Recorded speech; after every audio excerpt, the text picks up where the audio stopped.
Bom dia, boa tarde, boa noite a todos vocês. Aqui quem fala é o Dr. Tiago, aqui da MetaMed. E hoje, pessoal, vamos trabalhar com a parte de fisiologia muscular, né? Do sistema músculo-esquelético. Tá bom, pessoal? Então, vale lembrar que a fisiologia muscular, ela basicamente serve para dar movimento ao nosso corpo, postura, né?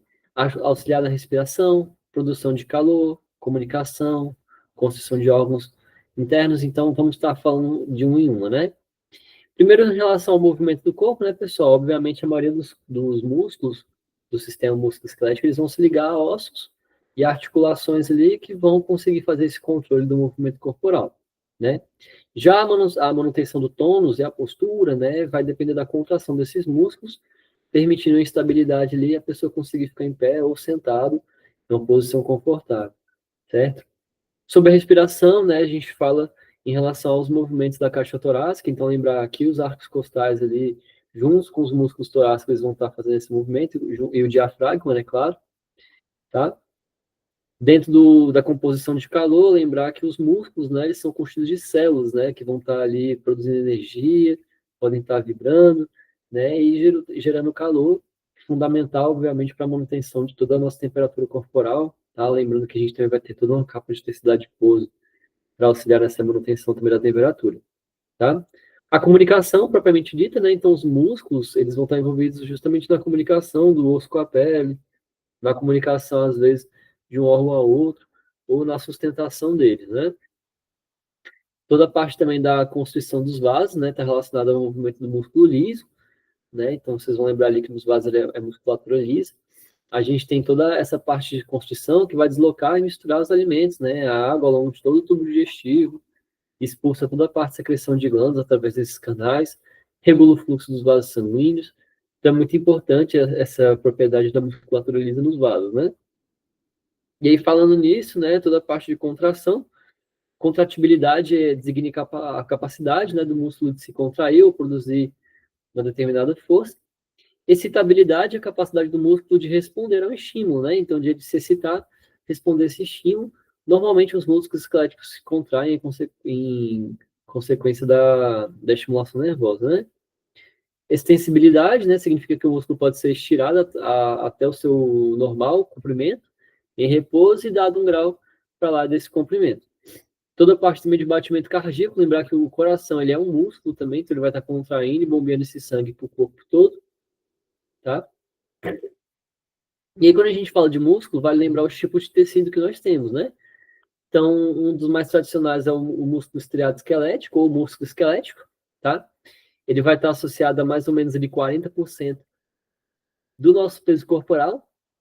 Ele é responsável justamente pela locomoção, expressão faciais, são movimentos que a gente consegue controlar, tá? Postura, movimento respiratório, muitos outros movimentos ali relacionados, né? Então, lembrar que ele vai estar de controle voluntário ou consciente, né, para o sistema somático, tá bom? Lembrar também das propriedades, né, a elasticidade do músculo é super importante, significa que depois de serem estirados, ele consegue voltar, então tem essa taxa de retorno, né? O músculo liso, né, agora ele é um músculo que ele funciona autônomo, ele é sozinho, ele é um músculo voluntário, então ele é difusamente distribuído pelo corpo, executa a maior variedade de funções, então ele impede a urina através das vias urinárias, mistura os alimentos no estômago e no intestino, dilata e contrai a pupila, né? Regula o fluxo sanguíneo também nos vasos sanguíneos, que eu acabei de citar também ali em cima. Já o músculo estriado cardíaco, né? Ele é um músculo que é específico do coração, né? A contração ela vai constituir basicamente a força impulsitória que vai levar o sangue no corpo todo, então é uma força muito forte, tá bom? Toda a parte também dos tipos de tecidos, né, aqui na tabela. Então, como eu falei, a gente tem músculo estriado esquelético, músculo cardíaco e músculo liso. Quanto à localização, o estriado esquelético geralmente ele se insere nos ossos, já o liso nos órgãos ocos, né, como vasos, o olho, glândula, pele, e o cardíaco, obviamente, no coração. Quanto à forma celular, né, o estriado esquelético ele tem uma célula mais longa, mais longilínea, né, cilíndricas, né? As cardíacas também da mesma forma são cilíndricas e ramificadas. Já o liso ele é fusiforme, tá? Em relação ao núcleo, elas são multinucleadas no estriado esquelético, tá? e periféricos, como no cardíaco a gente vai ter um núcleo único, lembrar que isso é importante, tá? Até na histologia, para vocês estarem lembrando, células cardíacas elas têm núcleo único central, assim como musculatura lisa, tá? As estriações elas vão estar presentes tanto no cardíaco quanto no estriado esquelético, no liso obviamente não. Controle também do sistema nervoso, né? Como eu falei, o estriado esquelético ele é voluntário, ele é um movimento que a gente controla. Já o cardíaco e o liso, né? Não. Então a gente vai ter um sistema automático no cardíaco e um sistema involuntário no liso, tá? Outro ponto importantíssimo é quanto às suas funções, então, produção do movimento, pelo estriado esquelético, que é a principal função. No caso do coração, a contração do miocárdio, para bombear o sangue. Já no músculo liso, eles vão ter movimento de alimentos no tubo digestivo, fazendo peristaltismo. Tem o esvaziamento da bexiga, ou quando segura a bexiga pelo meio também da musculatura do trígono, né? Toda a parte também dos vasos sanguíneos, mudança também da pupila, né? Dilatação e contração da pupila. Toda a parte também de canais glandulares, movimento dos pelos e por aí vai. Aqui é uma imagem, né, que vocês conseguem ver as estrias, né, do estriado esquelético, olha só que legal. O cardíaco também tem do liso não, tá vendo? As estrias. Quanto aos seus núcleos, olha, o liso e o cardíaco, eles têm núcleos unitários, tá vendo? Dentro do músculo estriado esquelético, né, vai lembrar também o seguinte, né? Ele vai ter aqui, ó, mal contração, voluntária, forte descontraída, é rápido, né? Em relação à musculatura liso é um pouco mais lenta. E quando a gente analisa a fibra de uma forma menor aqui, a gente consegue ver que ela é feita por vários pedaços, né?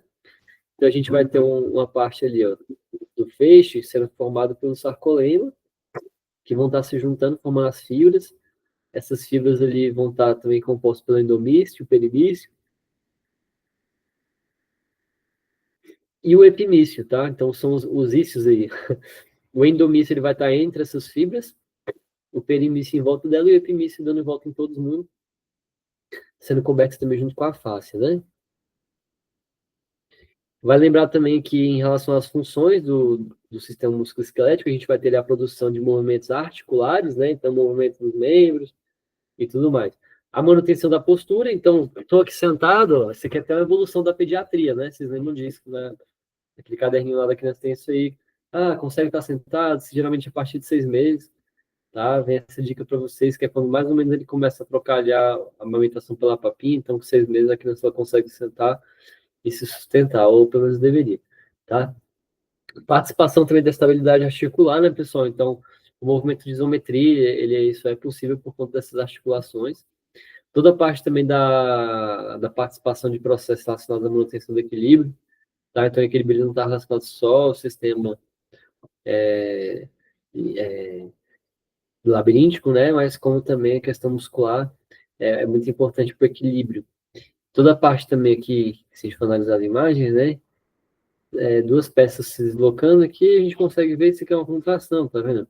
As duas peças se deslocam para um ponto médio, uma peça de osso ela é estática e outra se move. Então é isso, tem um ponto de origem e ele vai estar se deslocando em cima disso, fazendo torque, né?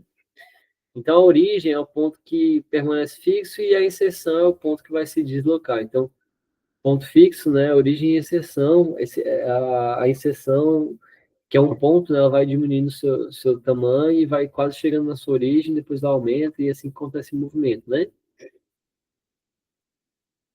Em relação também à morfologia do ventre muscular, né, os músculos vão apresentar formas diferentes, né?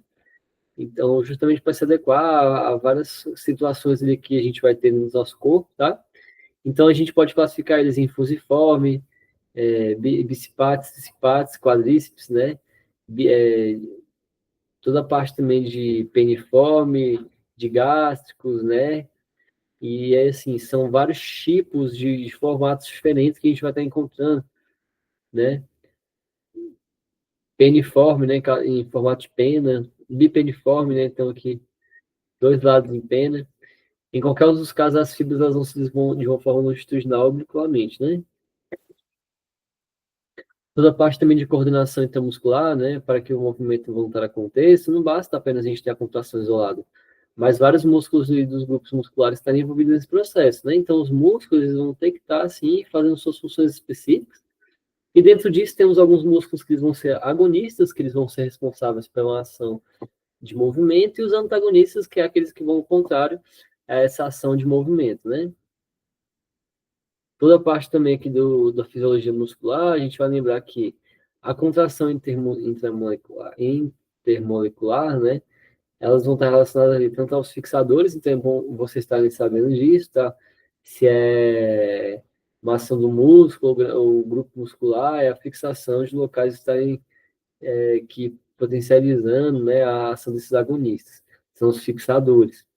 Já os neutralizadores, eles são os músculos que vão participar desse movimento anulando ou reduzindo a ação desejada, tá? Então, dentro disso, a gente vai lembrar que a fibra muscular são células multinucleadas adaptadas, né, ao desenvolvimento de força com origem longitudinal e essa espessura do comprimento variável. Então, a fibra muscular, como eu mostrei até para vocês ali, ela consegue encurtar e aumentar ali para gerar esse movimento. O sarcolema, né, é uma fibra muscular que é delimitada por uma membrana celular, né, que é o sarcolema. Ele apresenta características próprias, né, de excitabilidade, condutibilidade, então é um tipo de tecido um pouco diferenciado, tá? Toda a sua estrutura de fibra é estriada esquelética, mas morfologicamente ela é um pouco diferente, né? Os miofilamentos proteicos aí provavelmente vão estar contráteis, né? Estão dispostos a uma sequência ao longo desse comprimento e formam estruturas alongadas cilíndricas, né? Assim como boa parte dos nossos músculos, né? Que são conhecidos como miofibrilas, tá certo?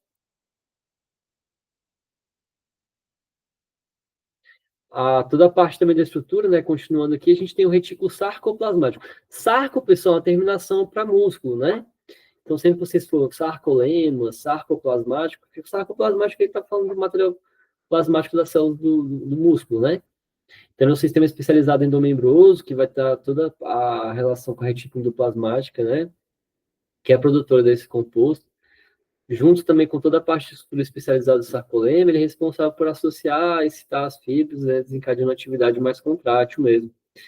Sarcossomas, né, também dando seguir esse mesmo raciocínio. Sarco é osso, né, músculo. Então, o terceiro componente é representado pelos números dos mitocôndrias, né, chamados de sarcossomos, né. Então, ribossomos, sarcossomos, né. E eles vão estar fazendo a mesma função, né, de síntese de proteínas, né, assim como os ribossomos. A função também relacionada à produção metabólica de energia, certo? Temos também nossas miofibrilas, né? A miofibrilas são contráteis, né? Como eu falei para vocês, vão ter ali actina e miosina, contraindo uma por cima da outra, formando estruturas várias, bem alongadas mesmo, na verdade, uma linha bem alongada. E aí é um perigo, né? Porque às vezes romper uma linha dessa é muito fácil. O sarcômero, né? Ele é formado por um arranjo de tecido de dois tipos, né? Então tem microfilamento contrátil e outras proteínas, filamentos de suporte, sendo limitado a uma linha de coloração mais escura. Por isso que a gente vai fazer essa linha Z acontecer. Então, essa linha Z aqui, essa parte mais escurinha por conta do tipo de fibra. O sarcômero também, pessoal, as fibras elas devem ter um aspecto mais estriado mesmo, alternância de zonas claras e escuras, né? No caso, aquela zona escura ali era a zona Z, certo? O interior do sarcômero também ele é formado por vários filamentos, né? Assim como os outros músculos também, né? E é interessante porque o filamento fino, né, que é a actina, ele vai estar ali passando por cima da miosina, né, que é o filamento mais grosso, mais espesso, tá? Então, esses filamentos eles vão estar responsáveis demais pela questão da contração muscular, tá? Toda essa parte da contração ela vai ser acompanhada de alterações do comprimento do sarcômero, então ele vai aumentar e diminuir, explicando também completamente que o design, o mecanismo de deslizamentos, né, dos microfilamentos, eles são assim, ó. Então, a gente vai ter aqui, ó, actina e miosina, e aí entra ATP, entra cálcio, vai lá, faz essa contração acontecer, sai, e aí vai entrar de novo os novos compostos, contrai de novo, e ele vai fazer esse movimento repetidamente, né? Toda a parte também de excitação da fibra, né, ela vai acontecer por um comando. Então, se for estriado esquelético, a gente está fazendo esse controle, eu mesmo estou aqui nessa aula, estou controlando minha voz, meu movimento também labial, das mãos, né? Então, cada fibra muscular vai receber essa inervação motora de um único motoneurônio, né? A alfa ali vai unir toda a expansão do axônio numa região de fibra muscular, que é situada geralmente no meio do comprimento. Então, assim, pessoal, a união do motoneurônio, né, com o sarcolema constitui uma junção do neuromuscular, né, altamente significativa na junção de mioneuros, né, ou placa motora. A excitação da fibra muscular, pessoal, ela também tem início de chegada do impulso nervoso, né? Lembrar disso aí que ela é responsável para receber e propagar, tá? Então tá aqui, ó, basicamente, o neurônio, né, seus dendritos, o núcleo, todo o axônio aqui, o terminal axional, ligado ao músculo. Então vem o estímulo elétrico ali ligado ao músculo que a gente vai estar contraindo, certo?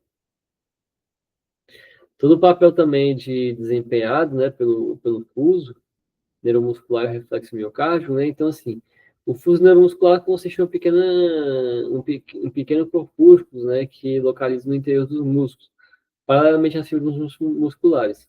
É contraído por 5 a 12 pequenas fibras musculares, né? Essa expansão das fibras, né? Toda a parte central dela também, pessoal, vale lembrar que elas são intrafusais, né? Apresentam terminações sensitivas, né? São sensíveis a alongamentos. Além disso, também toda a parte de grande importância, como o sensor e grau e velocidade do estreitamento muscular, o fuso neuromuscular está também à base de um reflexo fundamental, né? Na região da atividade motora, seria o reflexo miotático, né? E aí, pessoal, para a gente lembrar também, né, o complexo de Golgi vai estar localizado ali no tendão, mais precisamente na junção miotendina, né, miotendinosa. Tem toda a parte da conexão com várias fibras musculares. O órgão tendinoso aqui é o Golgi, né, estimulado pelo tendão, que fundamentalmente tem uma consequência de contração muscular também. Ele é muito importante para essa parte, né? Toda a função de proteção, o complexo de Golgi vai estar relacionado, ele detecta, ele é muito sensível à tensão desenvolvida por porções localizadas ao músculo, originando um sistema de feedback contínuo, né, que regula a tensão muscular, tal como o fuso neuromuscular regula o comprimento do músculo, né? E aí, pessoal, a aula de hoje fica por aqui, né? Lembrar dessas funções, principalmente relacionadas a contrações e quais são os principais músculos, né, que estão envolvidos nesse processo, certo? Desculpem qualquer coisa e eu vou ficar por aqui, mas nos encontramos na próxima aula.